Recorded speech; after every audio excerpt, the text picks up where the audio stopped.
I was wrong, folks. I was wrong. You all want to hear that, don't you? Every week I'm up here. I said this, I said that. Well, guess what, folks? I was wrong. Not as many homes got listed for sale last week as I thought, but it was still a lot. And we are still undoubtedly on the increase by all metrics, okay? If I take a look and I jump in right now for a weekly market update and I show you 2,623 homes were listed for sale last week in the state of Massachusetts in MLS PIN, which is the majority of the homes that were listed for sale.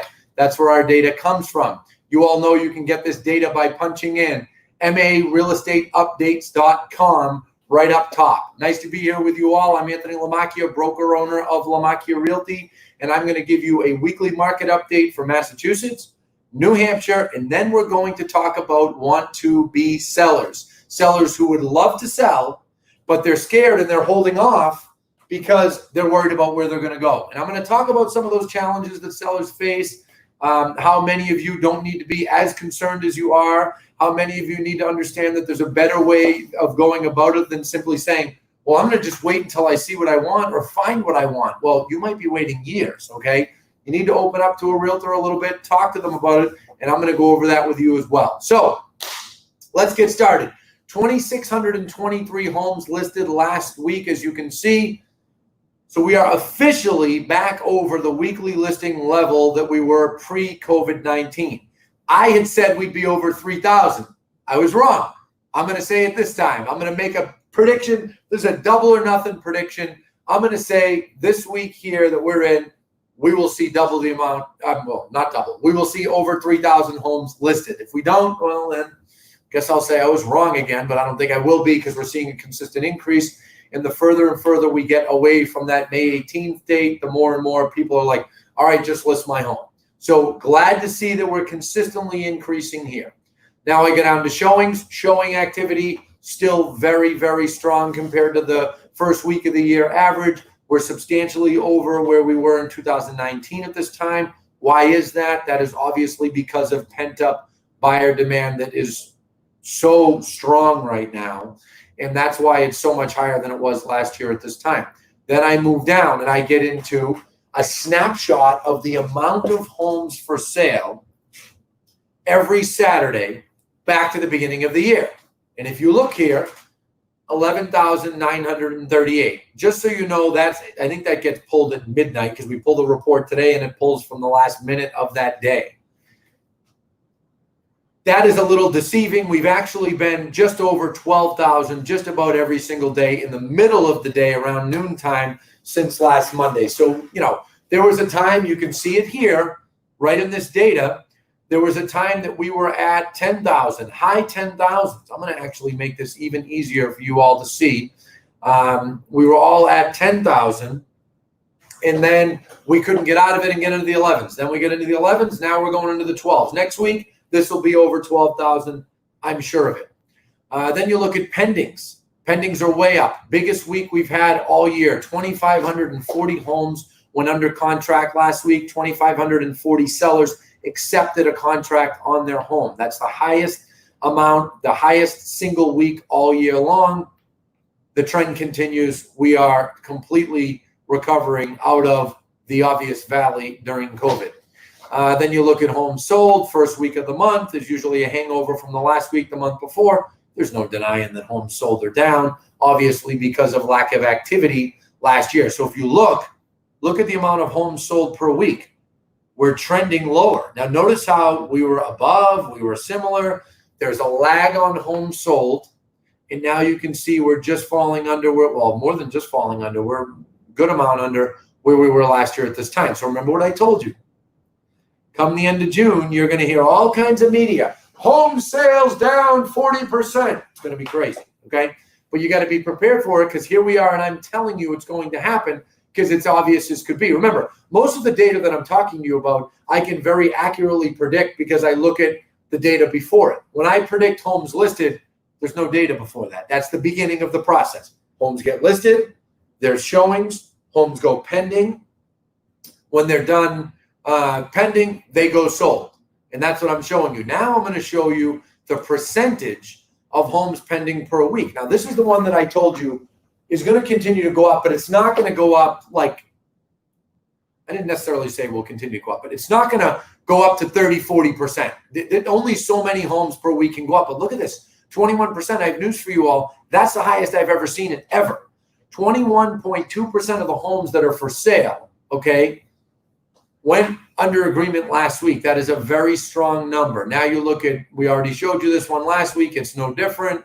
Average sale prices holding strong. When we get and we see the May data in 2 weeks, it'll be somewhere just under 500. Now we get down to the numbers. Now check this out. Pretty telling data here. Homes listed in March, down 10%. Now look at April, down 51%. Now look at May, down 33%. Look at June, only down 16%. Month to date, we're at the 8th day of the month, okay? It's recovering. Now if I do the same thing with pendings, down 10% in March, then down 48% in April, 22% in May, 3% in June. It's easing up, my friends. But solds is getting worse. Or I shouldn't say getting worse. So far this month is worse. Last month was the worst. I will tell you that I expect this month to probably be as bad as May, or maybe not quite as bad. Why is that? Because it takes time for home sold data to flow through. Now I'm going to take you to take a peek at New Hampshire. It's obvious what's going on in Mass. We're consistently recovering each and every week. That's a good thing. That's good news, right? Now I'm going to jump to New Hampshire. Homes listed last week, 697, the most all year. Showing activity very strong, substantially higher than last year at the same time, and we are in a busy time of year. Homes pending, 706 homes went pending last week. But think about this. 697 were listed, okay? 706 pending. More homes sold than got listed. What does that do to inventory? It decreases it. So the Pac-Man effect is in overdrive in New Hampshire right now. Then you look here, homes sold, same thing. We're trending lower, and then we're going to make up for it later. I don't know if we'll totally make up for it, but it'll overcompensate later. Now look at these average homes sale prices. Get into 2020, look, we're higher than all of these years. So it's happening. The whole thing is happening. The market is unquestionably, undeniably coming back. And this data here for New Hampshire is very impressive. 706 homes pending last week, 697 homes listed. Their inventory problem is going to get worse, okay? Going to get worse. So now what I want to do is I want to spend a few minutes with you just talking to you about what this excessively low inventory is causing, okay? 2018 was the lowest inventory that we had ever seen at that time. Late summer 2018, inventory lifted. We went into 19. We actually had more inventory of homes for sale. Not a high amount, but a higher amount. And we all thought, oh, 18 was the bottom. We'll never see inventory that low again. Well, none of us thought that we would get a worldwide pandemic that would keep home sellers from listing their homes. But that has happened, and now we have to deal with it. Because of that, we're dealing with something that sellers really fear, which is, well, I don't want to list until I know where I'm going. Completely reasonable and logical thought, right? Totally understandable. And for some sellers, they shouldn't. They should wait, some. But for many, they shouldn't wait. They should, at a minimum, talk to a realtor. Okay, every seller should, at a minimum, talk to a realtor and evaluate what their options are, because there is a much larger possibility of finding what you want if you're looking for a first-time buyer type home, or maybe, like, let's say you're downsizing, right? And you live in a big colonial with 4 bedrooms and you want to downsize to a ranch. Well, there's a lot of ranches. You're just not able to see them all because there's a lack of listings. But when you get in with the right realtors and the right real estate company, they should and will expose you to properties before they are ever listed, okay? So one of the issues is with the way you're looking for homes. The other issue is you're putting yourself in a catch-22 position. If you wait until you find what you want and your home's not even listed, unless you're someone that can buy without selling. There are people out there that have incomes and savings that they can do that. But the vast majority of the public cannot buy without selling. They can't afford 2 mortgages. Mortgage companies won't give them mortgages without that. So, you got to have this in mind, and you have to understand that sometimes you have to take one step before you can take the other step. And that doesn't mean that you actually have to sell your home, but you have to take some steps in that direction. Talk to a realtor, get their advice, discuss with them how you're going to find a home. If they're a good realtor and they are working hard for you, which they ought to be, then they're looking for properties for you that match your criteria. Hopefully they have a system like we do here at Lamacchia Realty that matches buyers and sellers. See, we produce thousands and thousands of leads, okay? All the time, every month. Literally every month we produce thousands of leads as a company every single month. Thousands of buyers and sellers combined, okay? They go into our system. We get the criteria of, 3-bedroom, 1-bath in Woburn looking to sell. We get a buyer looking for a 3-bedroom, 1-bath in Woburn. There creates a match. The system notifies the agents. The agents talk to their clients about it. Hey, I just found out about something in my company. I believe it's in the such and such neighborhood. If you're interested, I'll get exact information. They go back, they get the exact info when the seller gives permission, and they go and talk to them about it. The point I'm getting at is you will never know about things that aren't listed if you keep looking on Zillow, on Trulia, on Realtor.com. You will find out about things that sometimes will never be listed. As an example, Zillow. Zillow loves to tout their pre-foreclosure sales, okay? In fact, we have a blog on our website, and I'm going to ask our marketing guru, Lindsay, to please find that blog that talks about how Zillow pre-foreclosure sales are not actually for sale and likely never will be for sale, and we will post it in the comments. We will also include a link in the video when we send this video out to all our sellers and buyers. We'll include that blog in there, and there's a mini video in there of me discussing that. So oftentimes what buyers do is they go on Zillow, they think they find the right home. They say, oh, I'm interested in that home, that's what I want, and then they find out it's not available. My friends, you're wasting your time. When you are even a somewhat semi-serious buyer, you need to consult with a realtor. Realtors have access to more homes than you do. I have news for you.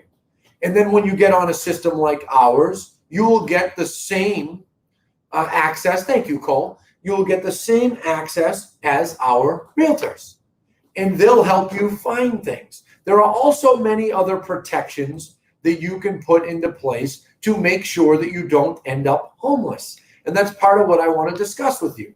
One of the things that you can do, and by the way, I'm going to show you all the resources on our website so you can see additional information on everything I'm talking to from LamacchiaRealty.com, or better yet, log on to wannabesellers.com. That's wannabesellers.com. You guys recognize my TV voice right there? Okay, so wannabesellers.com, if you go on that, and what I'm going to do now is I am going to jump back to our website, and I'm going to bring you to that part of the site. And the site looks a little funny now because I'm zoomed in, but I'm going to go to selling, right down to Wannabe Sellers, and this is where it lands you. And it talks about all kinds of things. It gives an overview into the discussion that I'm having with you right now. It talks to you about selling without listing. It talks to you about being worried about moving twice. It talks about listing does not mean you have to move out and not finding the home you want. Okay, so let's take this item by item, and then you can go watch these for much more detail. Listing does not mean you have to move out. Every home seller in the country I'm talking to right now, I want to make sure to remind you that if you pick the phone up and you call a realtor, when they pick their phone up, your home doesn't just magically go up for sale.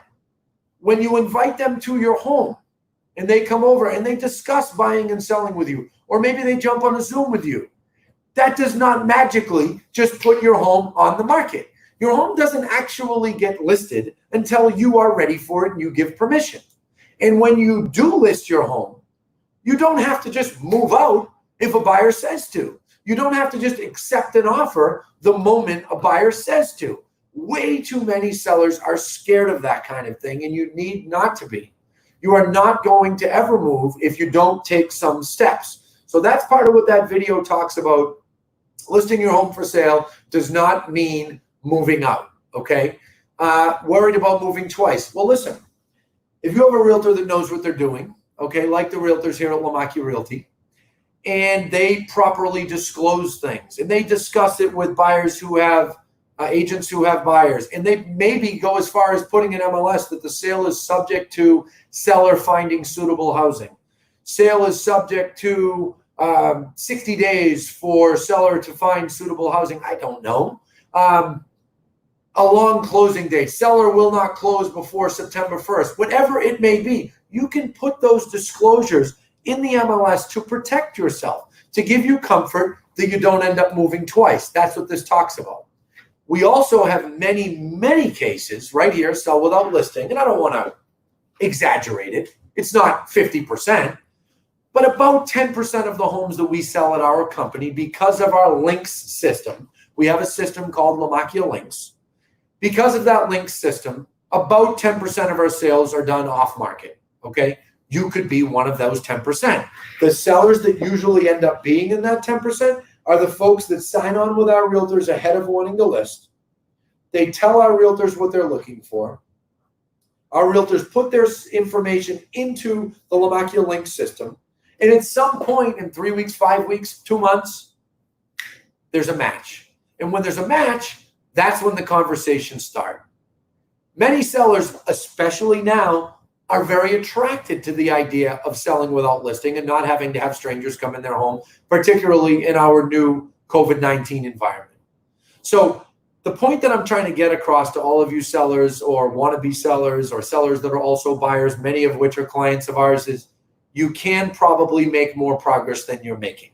But you have to be a little bit you need to put some trust in your realtor. You need to talk to your realtor about it in our company and tell them specifically what you're looking for, and let them keep their antennas up. Let them put your criteria in our system so that our system is looking for properties that match your criteria. Okay, and there are other real estate companies, other realtors who work to communicate. Ours is the only one that I know of that actually has an internal linking system that is constantly, every millisecond of the day, running matches. See, we buy Realtor.com leads every day of the week. We buy Facebook leads. We produce leads from television. As these leads are coming in, there's a criteria going in with it. On the seller side, our inside sales team, when they're talking to a seller and the seller is telling them, I think I want to sell, but I don't want to book yet. I wanted to get some information on your company. We're getting their information, not putting any confidential information in the system, but we're getting that match, that criteria of their home into our system, okay? Not sharing their name, not sharing their address, but we're putting it in. And then when a match comes up, the system alerts the inside sales department and says, hey, that seller that called 3 months ago, you might have a match with agent so-and-so in the company. Well, agent so-and-so in our company doesn't find out. We keep that information confidential until you, the seller, say to our inside sales team, okay, sounds good. Go ahead and tell them if they think they have a buyer. And then we share it. But this is how we're able to link so many buyers and sellers without even listing homes for sale. Again, to get to that point, you've got to open up and you've got to be a little more trustworthy, because we're here for you. The last thing we want is a client to be homeless, okay? We don't want that to happen. One time last year, because of an error that was not ours, we had a client who had a mortgage issue from a mortgage lender that we didn't recommend, but they had a mortgage issue, and that client was potentially not going to be able to close on their home until over a weekend. We paid for everything. We paid for the moving costs. We paid. In the end, the client said, you really didn't need to do that. It wasn't your fault. We said, well, we don't. We're in the business of getting people and keeping people in homes. We're not in the business of getting people out of homes. And they were cool about it. One client, 2,000 sales, okay? Doesn't happen. But you have to open up to us, give us a chance, let our realtors go over it with you. So don't forget to log on to Wannabe Sellers. Geez, there's my Boston accent. WannabeSellers.com. Maybe we ought to buy that too, Lindsay. WannabeSellers.com. I'm not even joking. WannabeSellers.com, and that will bring you to this page, and it will show you a whole bunch of videos. We put a blog out on it last week. Reach out to us. Reach out to our realtors. They are here to help you. If you're apprehensive about listing or apprehensive about reaching out to them, don't be apprehensive about reaching out, okay? They might talk to you. I'll give you an example. They might talk to you, find out the criteria of home you're looking for, and say, yeah, don't list yet. We got to wait until we find what you want. Because you might be looking at a neighborhood or for a type of home that's very rare that you only come across once or twice a year. That was me. My wife and I were that buyer 7, 8, 9 years ago. And we waited and waited and waited and waited and found the neighborhood we wanted. Okay?